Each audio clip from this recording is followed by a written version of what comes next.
Welcome to a brand new best of 3. This is from the Olimoleague, the most recent one from Olimoleague 176.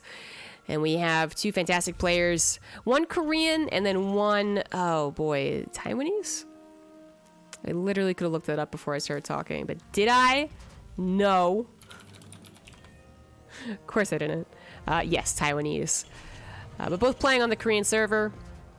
And both fantastic players, but Dream, I always have a lot of high hopes for this guy's TVP. He's been letting me down lately. I want to see if it's continued trends or if he's going to be able to pick up back where, I mean, he left off kind of on this YouTube channel, actually. Because last time I think I had an upload from Dream, it was him and Creator, and they were just like butting heads, and it was super action-packed. But since then, it's been a little bit down. Makes me sad. In the bottom right, speaking of that guy, it is the Red Terran Dream.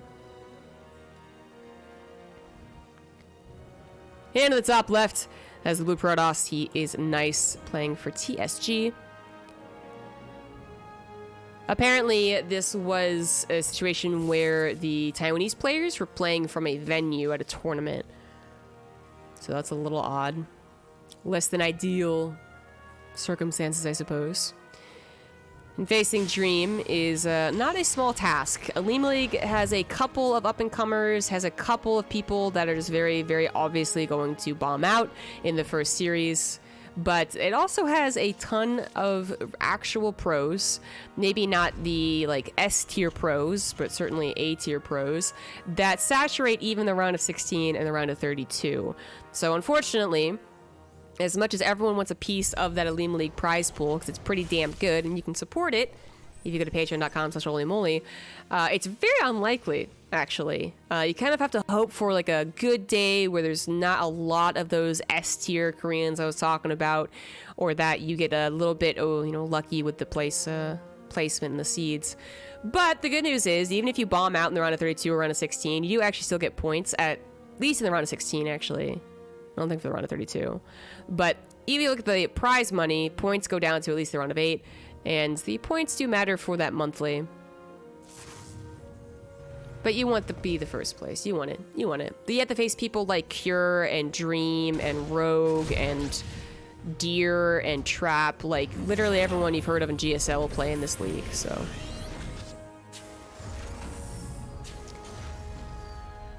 we have a Hellion opener here from Dream, which is very important for Nice to scout, but this isn't going to be a complete scout because we also have a proxy starport on the way. So those Hellions are going to race over to the top right and get dropped very quickly, quicker than Nice would anticipate. Nice, having seen the factory, because there's no bunker, very greedy here from Dream not to do that on a map that has no natural ramp. He could think, oh, it might just be 2 Hellions for scouting and a little bit of harassment into 2 Widow Mines. Or he might be thinking, oh, it's 4 Hellions coming across into my natural, which he is now walling off. But he's not going to be able to determine that it's going to be a Hellion drop. And even if he thinks it might be, it's going to be a bit faster than he's used to. Well, at least it should be. But this pressure is actually really, really problematic for Dream, who's, I think, more so wanting to get his units across the map. And I was a bit afraid he wasn't going to be able to do that. But Nice takes the threat of follow-up reinforcements, a couple Widow Mines, a couple more Hellions, pretty seriously, and just backs away with the 2 Adepts and a Stalker. Good use of the scouting Adepts just to kind of see what's chasing you. But it would be, again, false information. It's not so much the Hellions chasing as they are trying to meet up with the medevac. There you go, medevac eventually. Barely misses. Okay, he saw the Hellions go to the north, and he must be figuring, what is that for? But he hasn't put 2 and 2 together. He's more worried about doing his own attack. The Warp Prism coming forward. He wants to continue with the aggression, but he's not got anything back at home. 3 Stalkers instantly warped in. A bit lucky on that timing, that. It's very possible that he warps in those Stalkers first, and then the Hellions come in. But he had yet to actually deploy that Warp Prism, which is now coming into a natural that doesn't have many SCVs to kill, but more importantly, coming into the main base. Bunker is on the way as Dream figured out what was happening, as Nice did as well. The problem right here is that Dream has the ability to kill a lot of probes. Nice has the ability to actually kill him. A tank is no longer going to be enough to help out here as the warp-ins happen on the high ground. This is going to be it for Dream, I think, because even if the Hellions, even if they get every single last probe, there is nothing to kill this much of an army, especially when it is microable. He actually lost a soccer right there, but it's small potatoes. Now the micros coming in, Depth's going to soak up tank shots more so than the stalkers, and more units will be warped in as time goes on, because Nice does actually still have 24 probes left over compared to the 9 SCVs of Dream. This is certainly one of the weaknesses of those factory reactor openings, is that you don't have a lot of units, and yeah, especially if you don't have a bunker. But even with a bunker, it's very possible the Warp Prism still wins the day just by elevatoring everything forward. Dream didn't really want to give up for some time. As he went back into the main base, he got 7 more probes, but as I said, didn't matter. Not compared to an army stomping through your front door. GG. 1 game down. Dream, he came in like 7 months ago, and he was being super smart about TVP. He was building bunker at a natural bunker up the 3rd base. Just smart, not really dangerous play. And the more I've seen of him in the last like 2 months, the more dangerous he's been playing, the more corners he's been cutting. He's either getting validated for that on his ladder experience, or he's figured that he just no longer can not cut those corners to win a game. Because at a certain point, when you're actually up there in Korea facing all the other pros, 200 minerals, 2 bunkers can actually be a world of difference in a negative way. They can also be a world of difference in a very positive way. And they would have been last game, but it is what it is. And I'm not going to be doing any more intros. The Olimoleague is a 5 map pool tournament, and as such, 2 maps do not make it in. It's also a default first map tournament, so Nightshade was default, and then Dream actually chose Zen, which did make it into the map pool. The Olimoleague map pool sometimes has to do with something being really imbalanced. They won't have it. That happened, well, at this point quite a while ago, but it did happen. And other times it's just kind of an excuse to play the lesser played maps. Not that they're necessarily imbalanced or super broken or super stupid, but that they are just a little bit weirder and are chosen a little bit less. And it does create a nice bit of variety. I like it just because it's one of the few tournaments that does it. If every tournament did it, I think the appeal would be lost for sure.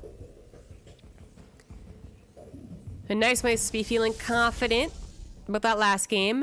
It was almost a build order win. You almost never say build order win and really literally mean it in StarCraft 2 anymore. I think it existed back when everyone was terrible in 2010, but I don't really think it exists so much anymore. Now with everyone's ability to scout and adapt. And by scouting, I don't just mean like sending an hallucinated Phoenix in. I mean everyone is just so much more active. Just so much more going on in these games. A lot of that is scouting, even if it's indirect scouting.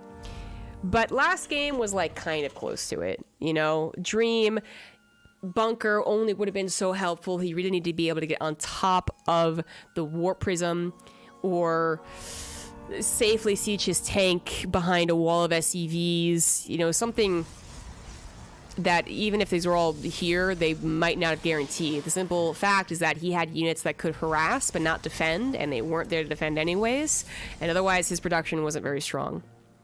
So it's kind of as close as it got. You know, if Nice doesn't build that Warp Prism, if Nice keeps it at home to defend, and then does the push, all very different scenarios, but it was pretty perfectly done.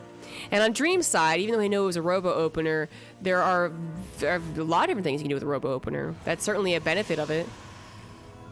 There was a time where robos were no longer the go-to technology for Protoss, but you know, Stargate at Twilight Council was a lot more appealing, but Robo does have its place. And one of those places is just being, am I gonna build a Warp Prism? Am I gonna do it? You don't know. If I make Protoss sound like a clown race, it's because sometimes I feel like they are. Dream has certainly learned his lesson. Again, another map with no ramp. And keep in mind, a ramp in the natural doesn't guarantee your safety, but especially if there's no ramp, get that damn bunker. Gonna go for a more standard 1-1-1 Widowmine drop. This will transition into 2 more barracks a lot quicker, so you actually have a decent amount of production. And is kind of the stock standard thing that Terrans can do. If you are not sure what you want to do in TVP and you're looking for a relatively safe yet still crisp build to attack with, this is it. This is actually it. It can be adapted to include a Raven. It can be adapted to include faster stim and the faster push with only stim, or it can wait for stim and combat shields. But it's very good. Just just a suggestion, just a tip. Oracle is scouted by the Reaper, I believe, and use its pulsar beam. Dream will have now to decide to keep the Widowmines at home or use them aggressively, and it looks like his choice is to use them aggressively. So not even a medevac on the way. He might even get a Viking.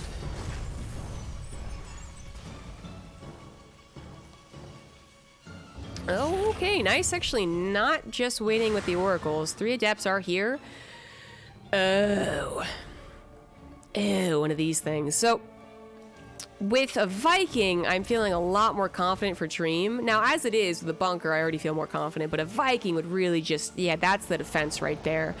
As it is right now, 2 oracles and 6 adepts? There we go. Okay, more adepts.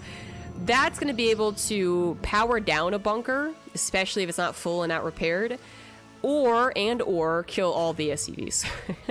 Or all the Marines, actually. Like, if you kind of have to have you want to see it coming and have a response both in macro, micro, and decision making.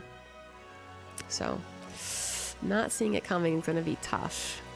Some combat shields, +1 all on the way, but nice. There it goes. The trigger has been pulled. Adepts are coming in. That's a very scary number of adepts. The SCVs are immediately pulled into the bunker, but oh no!